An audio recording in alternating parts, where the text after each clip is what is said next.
प्रश्न है मोहम्मद तबीज साहब का। इन्होंने अपने प्रश्न में कहा कि मैं एक मुस्लिम हूँ, मेरे परिवार में ज्वाइंट फैमिली प्रॉपर्टी है, उसमें मौखिक बंटवारा हो गया है लेकिन लिखित बंटवारा नहीं हुआ। इसके बावजूद भी मैं सारी संपत्ति पर कब्जे में हूँ। कब्जा मैं 22 साल से हूँ।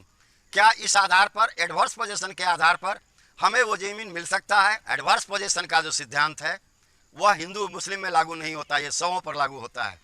आप अपने परिवार या पटीदार की जो संपत्ति अपने कब्जे में किए हुए हैं वो आप उनकी सहमति से किए हुए हैं। चूंकि वो सब बाहर हैं, उनको जानकारी है कि आप उनकी संपत्ति पर कब्जा किए हुए हैं और उन्होंने अब तक कोई केस नहीं किया। ऐसी परिस्थिति में अपना पटीदार या गोतिया नैया का जो संपत्ति आप कब्जे में किए हुए हैं उसके आप एडवर्स पोजीशन के आधार पर मालिक नहीं बन सकते, क्योंकि एडवर्स पोजीशन का यह सिद्धांत है कि जो टाइटल होल्डर है, जो ज़मीन का मालिक है, उसे यह कह दिया जाए कि अब ज़मीन तुम्हारा नहीं है और ज़मीन पर हम शांतिपूर्वक 12 साल कब्जा किए, जो आम पब्लिक के, आम जनता की जानकारी में थी, तभी एडवर्स पोजीशन का सिद्धांत लागू होता है। लेकिन यहाँ आपने खुद कहा कि मौखिक बंटवारा हुआ है और गोतिया का ज़मीन है जिस पर मैं 22 साल से कब्जा में हूँ, अतः आप पर एडवर्स पोजीशन का सिद्धांत लागू नहीं होता।